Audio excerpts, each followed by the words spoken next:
என்ன செஞ்சு முடியுமோ செஞ்சு கொடுத்தா வேலை முடிஞ்சுச்சு. ரைட்டா? ரைட். அப்ப இந்த வாரத்துக்கு பிளான் பண்ணிடலாமா? என்ன பிளானிங்? இப்போ உட்காந்து 20 பேர் லிஸ்டா உங்க லீடரோட உட்காந்து கலந்து ஆலோசி எழுதிட்டு அந்த 20 பேரை சந்திக்கிறத போட்டோ எடுத்து போடுங்க. ஓகே, உங்க குரூப்லயே கூட போடுங்க. சந்திச்சு பேசுறப்போ என்னென்ன பேச போறீங்கன்றது ஆல்ரெடி நிறைய இன்ஸ்ட்ரக்ஷன் நம்ம கொடுத்துருக்கோம். ரைட்டா? என்ன பேசணும்? முதல்ல ஏன் நிலம் வளருது? மக்கள் தொகை இன்க்ரீஸ். என்ன இன்க்ரீஸ்? 30 கோடி முகமுடைய இருந்தோம், இப்ப 300 கோடி முகமுடையவா மாற போறோம். அப்ப நம்ம லேண்ட் எதனால ஏறுது? மக்கள் தொகை வளர்ச்சி. மக்கள் தொகை வளர்றதுனால சிஎம்டி எல்லையும் வளருது. என்ன வளருது? சென்னையோட எல்லை பகுதியும் வளருது. அப்ப சென்னை வளர வளர சென்னை எல்லை பகுதிகள்லாம் நாளைக்கு என்ன ஆகும்? மிகப்பெரிய கோடீஸ்வர இலக்குகளா மாறிடும். ரைட்டா? அப்போ ஃபர்ஸ்ட் என்னது? மக்கள் தொகை. அடுத்து என்னது? சிஎம்டி எல்லை வளருது. இதனால லேண்ட் என்ன வருது? 3 வருஷத்துக்கு ஒரு தடவை டபுள் ஆகுது. எத்தனை வருஷத்துக்கு ஒரு தடவை? அப்போ 3 வருஷத்துக்கு ஒரு தடவை டபுள் பாத்தீங்கன்னா ஒரு 5 லட்சம் ரூபாய் லேண்ட் 10 ஆகுது, 20 ஆகுது, 40 ஆகுது, 80 ஆகுது, 1 கோடி 60 லட்சமா மாறிடுது. ஒரு 10-15 வருஷத்துலயே இது நடந்துருது. கரெக்டா? அப்ப லேண்ட் டபுளிங் பத்தி நீங்க, அதாவது பேங்க் டபுளிங் ஆகிறதுக்கு எவ்வளவு நாள் ஆகுது? 11-12 வருஷம் ஆகுது. ஆனா நிலம் 3 வருஷத்துலயே டபுள், வேகமா டபுள் ஆகிறதுனாலதான் லட்சம் கோடியா மாறுது. ரைட்டா?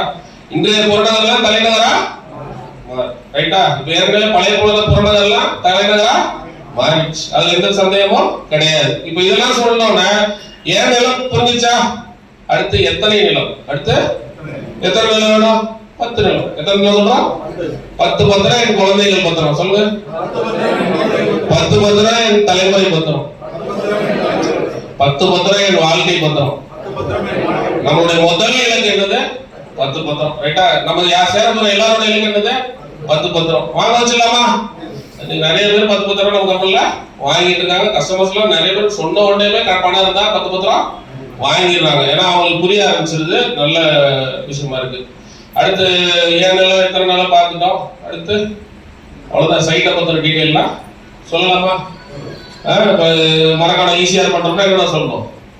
பாண்டிச்சேரி பத்தி சொல்லணும், மரக்காணத்துல துறைமுகம் வரப்போற விஷயம் சொல்லணும், திண்டிவனத்துல சிப்காட் விஷயம் சொல்லணும், அடுத்து மதுராந்தகத்துல குளோபல் சிட்டி வர விஷயம் சொல்லணும், அடுத்து சென்னையோட எல்லா சிறப்பாகவும் விரிவடைஞ்சிருச்சு அப்படின்றதும் சொல்லணும். இது மாதிரி நிறைய பாயிண்ட்ஸ் இருக்கா இல்லையா? அந்த பாயிண்ட்ஸ் எல்லாம் சொல்லவே கஸ்டமர்ஸ் இடம் வாங்கிடுவாங்க. நேற்று மட்டும் இந்த போன வாரம் மட்டும் நம்ம 100 சேல்ஸ் கடந்துருக்கோம். நல்ல விஷயம். என்னன்னா ஒரு எல்லாரும் சேல்ஸ் போட்டீங்கன்னா 1000 சேல்ஸ் கடந்துருவோம். கடந்துருவோம் 1000 சேல் கடந்துருவோம். என்னன்னா அந்த ஒரு வாரம் கேப் விட்டுறீங்க. மகா சிவராத்திரிக்கான்னு தெரியல, கேப் இல்லாம உழைக்கணும். எது இல்லாம உழைக்கணும்? சரி, இப்போ ஒரு விதை இருக்கு, அந்த விதையில இருந்து பழம் வருது இல்ல? பழம் முக்கியம் கிடையாது. எது முக்கியம்? அந்த விதையில இருந்து வளர்ச்சி இருக்குல்ல, ஒவ்வொரு நாளும் முக்கியமா இல்லையா? ஒரு இலை முக்கியமா இல்லையா? ஒரு கிளை முக்கியமா இல்லையா? சொல்லுங்க. பூ முக்கியமா இல்லையா? புரியுதா? அதுக்கு போட்ட உரம் முக்கியமா இல்லையா? அதுக்கு போன ஆக்சிஜன் முக்கியமா இல்லையா? அதுக்கு வந்த சன்லைட் முக்கியமா இல்லையா? சொல்லுங்கப்பா. அப்ப எவ்வளவு மாற்றங்கள் இருக்கு ஒவ்வொரு நாளும். கரெக்டா? கடைசியில தான் என்ன கிடைக்குது? பலன் கிடைக்குது. ரைட்டா? தொடர்ச்சி இருக்குல்ல. ஒரு விஷயம் பெருசா மாறணும்னா என்ன தேவை? தொடர்ச்சி தேவையில்ல. நீங்க பெருசா 500 சொத்து சேர்க்கணும், உங்களுக்கு என்ன தேவை? தொடர்ச்சி. அடுத்த 5 ஆண்டு நம்மளுடைய டார்கெட் என்ன? 500 சொத்து. எத்தனை சொத்து? உங்க தலைமுறைக்கான பதில் என்ன? உங்க தலைமுறையே செட்டில் ஆகணும்னா என்ன பதில்? 500 சொத்து. 500 சொத்து வாங்குறதுக்கும் ஃபார்முலா நம்ம சொல்லிட்டோமா இல்லையா?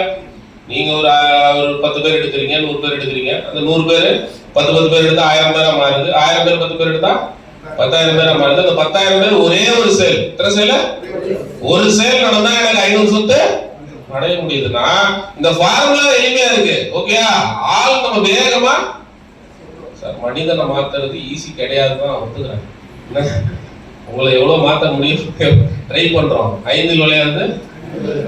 ஆனா வளைச்சுதான் ஆகணும். வளைச்சுதான் ஆகணும். வேற வழியே கிடையாது. ரைட்டா? ஒரு 5 வருஷம் கொஞ்சம் ஆதி யோகிதா மூச்சு, ஆதி யோகிதா ஏன் பேச்சு சொல்லிடலாமா? உங்க பேச்சு கோடீஸ்வர பேச்சா இருக்கணும். என்ன பேச்சு? ஒருத்தர ஜெயிக்க வைக்கணும்னா எப்படி பேசணும்? கோடீஸ்வரர் நோக்கத்துக்கு தானே பேசணும். வேற என்ன நோக்கம் இருக்க முடியும் நமக்கு? கரெக்டா? யார பார்த்தாலும் அவன் கோடீஸ்வரன் ஆகிடணும். என்ன வருமா? இவெல்லாம் எங்க ஆரம்பிக்கிறான்னு நீங்க சொல்லக்கூடாது. எல்லாரையும் ஆக்கிடுவேன்னு சொல்லணும். பாசிட்டிவா இருக்கலாமா?